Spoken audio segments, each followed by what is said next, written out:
Hey folks, welcome back to the channel. Today we have something kind of special here at JetBoatPilot. We've got the all-new 2023 Yamaha 22-footer sitting right next to Yamaha's previous generation 21-footer. Today we're going to do a comparison. Should you consider upgrading to the new 22-foot platform? What makes them different? Come on, let's do it. In this video we're going to break it out into 3 different segments: appearance, storage, and creature comforts. For 2023, you'll notice right away just a dramatically different looking boat. Modern lines, sleek appearance, sportier, edgier, more aggressive. This boat has definitely got the same appearance as the 25 and the 27-foot boats that went ahead. Taking cues from the 25-footer and the 27-footer, the 22-footer feels just like its big brothers in terms of appearance inside. Another major difference we're noticing is the freeboard. It's basically from the top of the gunnel to where the water contacts the boat, this area here. On this boat, we're looking at about 45 inches of freeboard, whereas on this boat, averaging at about 39 inches. So 6 inches additional freeboard, you're going to feel a little bit more protected from the elements inside this boat compared to the previous generation. You'll also notice the windshield is much sleeker, more automotive in styling than previous generations. Moving on to storage, this is the big area where I think Yamaha maybe missed it a little bit this year with the 22, at least on our 222XD. We're finding there's very little useful storage. They've taken some of the storage away in favor of a location for a cooler, so you have less enclosed storage. Obviously our boat has wake ballast bags, both port and starboard back here inside the engine compartment, so that space is not useful. On the 212, you have a lot of useful storage back there on either side of the engines, and that space was very helpful for life jackets and things like that. You'll see on this side, they've got battery compartments kind of taking up this storage. It really becomes kind of difficult to put things in that area. So our boat's a drive-equipped boat, which means it's going to have hydraulics. It's also going to have an E-Series electronic controlled throttle cables. So all of those mechanicals are contained inside this area, which gobbles up really important storage. So what you'll find is on your drive-equipped boats and E-Series boats, you're going to have some of this space has been consumed. Storage on the port side, pretty ample, goes all the way through. You'll also notice you got a nice trash can here. Trash cans are a real nice addition that you're finding more and more on newer models. You don't see them on some of the earlier generation stuff. Again, on the wake models, you're going to have a ballast bag in the center line.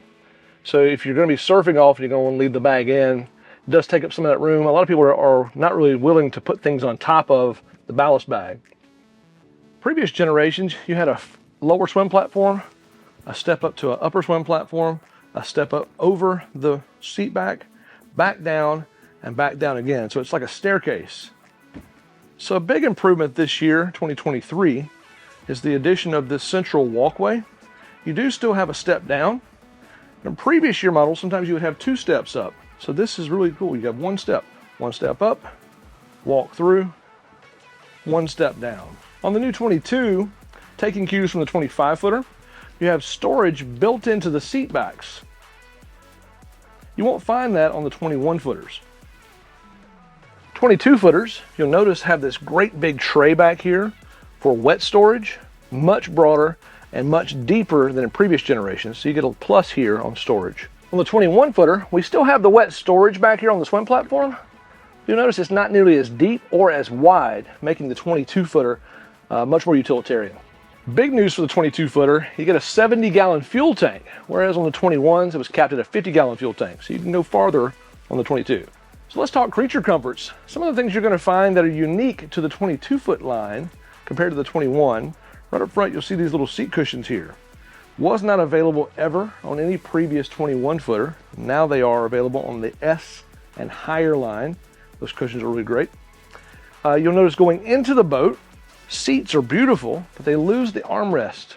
So if you're really a big fan of those armrests, you're not going to see them on the 23. Wireless charging, super creature comfort you're not going to find standard on 21-footers. Another question we hear asked often is height on trailer or height of windshield for putting it in a garage. Both appear to be about the same, with the towers in the up position, roughly 10 feet 5 inches or so. With the windshield comparison, Looks like the original, the earlier model 21 footer is going to come in around 89 inches, whereas this 222 here comes in around 93 inches. Windshield's a little taller. We counted the cup holders all throughout the boat. We're counting 21 cup holders on this boat. Previous generation, 13 cup holders. So you're not going to go thirsty on this boat, that's for sure. Taking another cue from the 25 footer, this 22 foot boat has a great big anchor locker. You have a much larger and more useful anchor locker area, especially if you have a larger style anchor. We live on the coastal area here. Needed something bigger. This is able to accommodate those larger anchors right out of the bat. Just a much more useful space. So on X boats, you're going to see the option for the hydraulically actuated wake booster. You won't find that option prior to 2023, but definitely a cool feature, makes this much more convenient to go surfing, both installed on both the port side as well as the starboard side. On 22 footers that don't have the hydraulically actuated wake booster, you'll see that they do have the swim up seating. Something that is unique to the 22 footer. You won't find that on the 21. For our wake surfers out there, this is something not a lot of people know about. This little cutaway section here on the lower part of the hull, you'll only find this on X boats.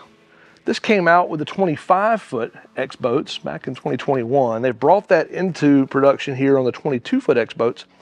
What this is designed to do is allow more water flow coming along the side of the boat to make its way in to help with wake convergence. This actually builds additional wave amplitude, wave magnitude, and helps the booster quite a lot. So this boat's going to surf better than the 21 foot boat because of this feature. I know you're going to ask the question, Will, you own this boat. What would you do if you were in my shoes? You got this 21 footer. Would you upgrade to the 22 footer? I guess that's a tough question to ask. You know, the boat is a lot nicer. There's a lot more technology. It's modern looking. It looks like the 25s and the 27s, so it kind of fits that family. I don't see any revolutionary changes to this boat that makes it that much more useful to you, unless maybe you're in the wake surfing space and you want those hydraulically actuated tabs. No major changes in engine horsepower and things like that. So you'll be upgrading to a newer looking boat with newer and nicer creature comforts. For that, yes, definitely want to consider upgrading. This boat can be purchased starting around $52,000 for its base model, up to around $85,000, $86,000 for the Highline here. And some are going to say, hey, instead of going to a 25 foot boat, which is over 100 grand, I might just pick this really cool 22 footer and get in less than 100 grand. Save that money. So, our opinion, heck of a nice boat. You're going to love it. If you want to upgrade, check out with your Yamaha dealer. They're going to give you a trade value on your boat. They'll hook you up. So get out there, get on the water. If you have questions, if we didn't address something that you want to know, hit us in the comments below. We're glad to answer those questions for you. Thanks for watching. We just brought home a brand new 2023 222XD. So we're kind of going to get our first look at it. We're going to give you our opinion, our thoughts, our in-depth review